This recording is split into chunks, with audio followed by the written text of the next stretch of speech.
नमस्कार, NSC9 news में आप सभी का स्वागत है। मैं आपके साथ शिवांगी।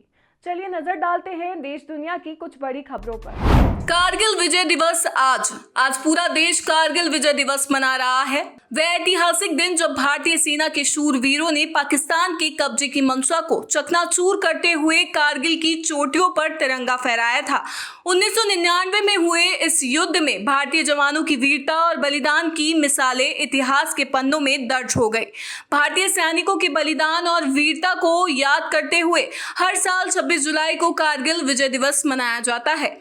इस मौके पर श्रद्धांजलि देने पहुंचे army chief general Upendra Dwivedi ने पहलगाम अटैक से लेकर ऑपरेशन सिंदूर तक की चर्चा की।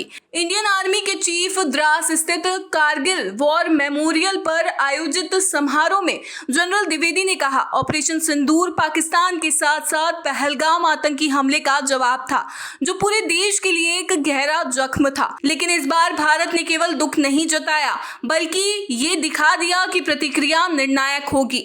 आतंकवादियों के समर्थकों को अब बख्शा नहीं जाएगा।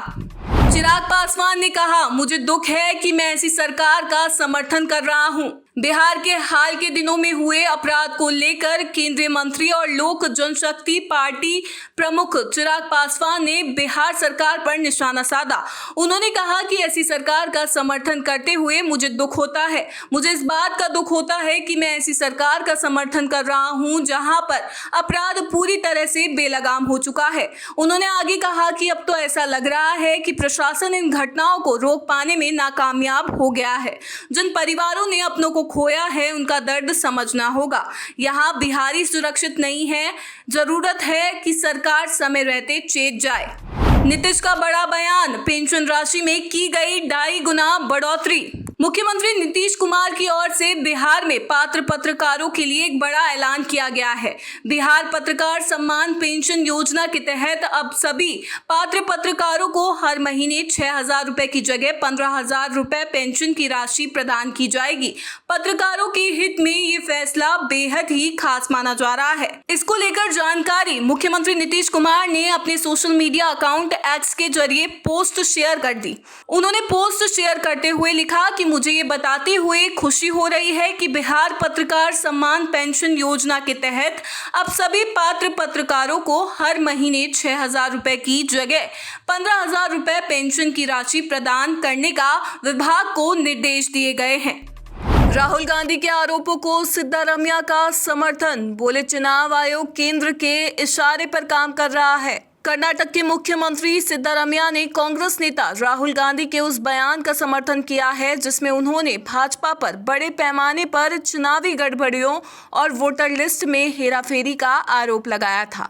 सिद्धारमैया ने साफ कहा कि ये सब सच है और देश की लोकतांत्रिक संस्थाएं खतरे में हैं। उन्होंने चुनाव आयोग को लेकर भी गंभीर आरोप लगाए और कहा कि वह अब स्वतंत्र रूप से काम नहीं कर रहा है। उन्होंने भाजपा पर लोकतंत्र को कमजोर करने का आरोप लगाया और कांग्रेस द्वारा देशव्यापी अभियान की घोषणा की। उन्होंने कहा कि असली वोटरों का नाम हटाया जा रहा है और फर्जी नाम जोड़े जा रहे हैं। उन्होंने ये भी दावा किया कि महाराष्ट्र, हरियाणा और कर्नाटक जैसे राज्यों में इस तरह की घटनाएं हो चुकी है और अब बिहार में भी इसकी साजिश की जा रही है। उन्होंने इसे एक सुनियोजित राष्ट्रीय स्तर की योजना बताया। चुनाव आयोग अब स्वतंत्र नहीं रहा। सीएम सिद्धारमैया ने चुनाव आयोग को लेकर गंभीर सवाल उठाए। उन्होंने कहा कि अब स्वतंत्र संवैधानिक संस्था नहीं रही। उन्होंने आरोप लगाया कि चुनाव आयोग केंद्र सरकार के इशारों पर काम कर रहा है, जो लोकतंत्र के लिए खतरनाक है। उन्होंने कहा कि चुनाव आयोग को निष्पक्ष और स्वतंत्र होना चाहिए, लेकिन अब वह ऐसा नहीं है। राज्यसभा में विपक्ष के हंगामे से नाराज शिवराज सिंह चौहान बोले, किसानों के मुद्दों पर भी जवाब नहीं देने दे रहा विपक्ष। केंद्रीय कृषि एवं किसान कल्याण मंत्री शिवराज सिंह चौहान ने राज्यसभा में विपक्ष के हंगामे पर कड़ी नाराजगी जताई है। उन्होंने कहा कि विपक्ष किसानों के मुद्दों की परवाह नहीं कर रहा और जनता से जुड़े सवालों पर सरकार की बात आम लोगों तक पहुंचने में बाधा डाल रहा है। शुक्रवार को उच्च सदन में एक स्थगन के बाद दोपहर 12 बजे कार्यवाही दोबारा शुरू हुई। जहां उपसभापति घनश्याम तिवारी ने प्रश्नकाल शुरू किया। चौहान ने खेती किसानी से जुड़े एक सवाल का जवाब देना शुरू किया, लेकिन विपक्ष ने हंगामा तेज कर दिया। कृषि मंत्री ने सदन में अपील की कि सदन में जनता के सवाल हैं, किसानों के सवाल हैं, सरकार इनका जवाब देना चाहती है। सवाल किसानों से संबंधित है, गरीब बहनों और महिलाओं से जुड़े हैं। सवाल प्रधानमंत्री आवास योजना के अंतर्गत हर व्यक्ति को मकान देने से जुड़े हैं, इसीलिए जवाब देने दिया जाए। हालांकि विपक्ष ने उनकी बात नहीं सुनी और सदन सोमवार तक स्थगित कर दिया गया। चौहान ने बाद में मीडिया से बातचीत में विपक्ष को हुल्लड़ गैंग करार देते हुए कहा कि वह किसानों की भलाई पर चर्चा नहीं होने देना चाहते। उन्होंने दावा किया कि सरकार किसान कल्याण के लिए प्रतिबद्ध है और एमएसपी पर कानूनी गारंटी के मुद्दे पर समिति का गठन किया गया है। विपक्ष की ओर से मुख्य रूप से कांग्रेस, समाजवादी पार्टी और अन्य दलों के सांसदों ने एमएसपी पर कानूनी गारंटी की मांग को लेकर हंगामा किया। सपा सांसद रामगोपाल यादव ने सवाल उठाया कि सरकार किसानों को एमएसपी कब देगी, जिस पर चौहान ने जवाब दिया कि मोदी सरकार किसानों की सबसे बड़ी हितैषी है और पूर्ववर्ती मनमोहन सिंह सरकार के समय कैबिनेट नोट में एमएसपी गारंटी को अव्यावहारिक बताया गया था। यह हंगामा मानसून सत्र के दौरान लगातार 5वें दिन हुआ, जहां विपक्ष बिहार में मतदाता सूची संशोधन और अन्य मुद्दों पर चर्चा की मांग कर रहा है। चौहान ने सोशल मीडिया पर भी विपक्ष को घेरा और कहा कि देश देख रहा है कि कौन किसानों के साथ खड़ा है। नरेश मीणा की रिहाई के लिए उग्र प्रदर्शन, समर्थकों ने जाम किया नेशनल हाईवे, टंकी पर चढ़े 3 छात्र। राजस्थान के झालावाड़ जिले के पीपलोदी गांव में शुक्रवार सुबह सरकारी स्कूल की छत गिरने से 7 मासूम बच्चों की मौत हो और 21 घायलों के बाद तनाव बढ़ गया। युवा नेता और विधायक नरेश मीणा ने अपनी जन क्रांति यात्रा रद्द कर घायलों से मिलने अस्पताल पहुंचे, जहां वे नाराज ग्रामीणों और परिजनों के साथ धरने पर बैठ गए।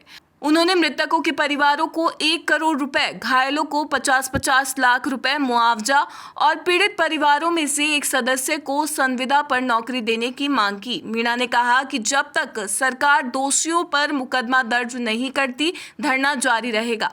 इस दौरान छात्र नेता निर्मल चौधरी भी धरने में शामिल हो गए।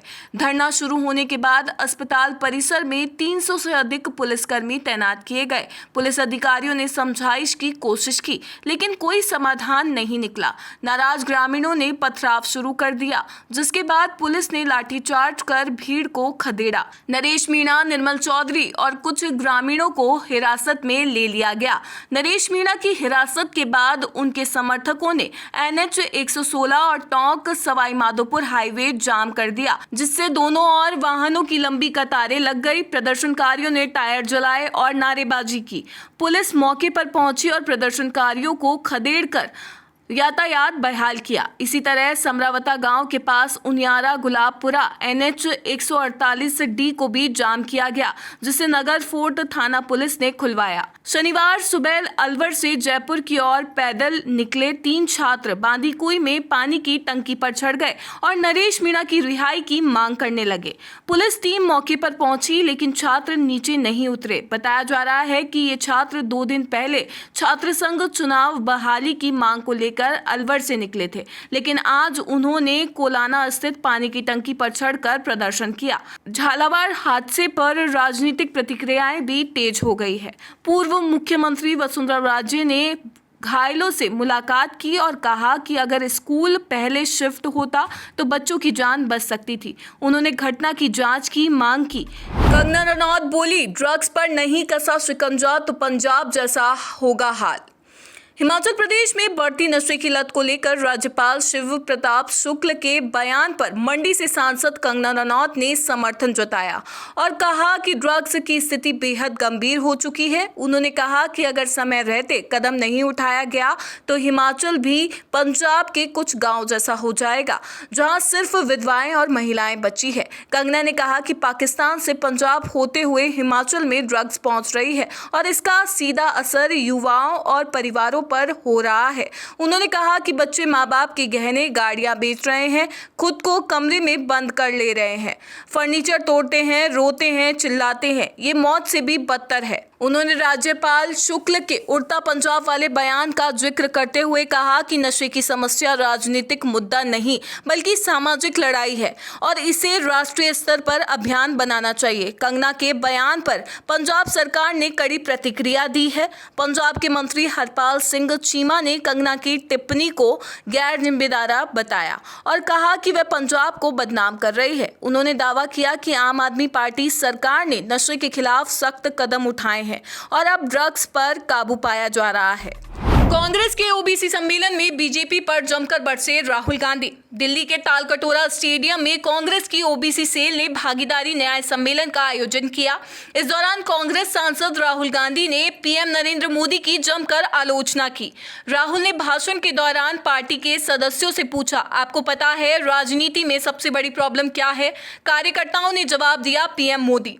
इस पर राहुल ने कहा, नरेंद्र मोदी कोई बड़ी प्रॉब्लम नहीं है, मैं उनसे 2-3 बार मिल चुका हूं, उनकी सिर्फ शोबाजी है, उनमें दम नहीं है, उन्हें लोगों ने सिर पर चढ़ा रखा है। उन्होंने आगे कहा कि नरेंद्र मोदी कहते हैं हिंदू इंडिया, जबकि 50% हिंदू तो ओबीसी है। अगर हिंदू इंडिया है तो मीडिया और कॉरपोरेट सेक्टर में ओबीसी क्यों नहीं है? बड़े बड़े एंकरों की लिस्ट में ओबीसी क्यों नहीं है? उन्होंने आगे कहा कि ये लोग SC ST और ओबीसी की जमीनें छीनकर अडानी को दे रहे हैं। इनके सिस्टम में कोई ओबीसी नहीं है। इसीलिए हमने कहा है कि जहां भी कांग्रेस की सरकार होगी हम जाति जनगणना करेंगे ताकि हमें पता चल सके कि ओबीसी वर्ग के लोगों की देश में कितनी भागीदारी और हिस्सेदारी है। फिलहाल के लिए इतना ही। आगे की बड़ी खबरों के लिए बने रहिए NSE 9 न्यूज के साथ। नमस्कार।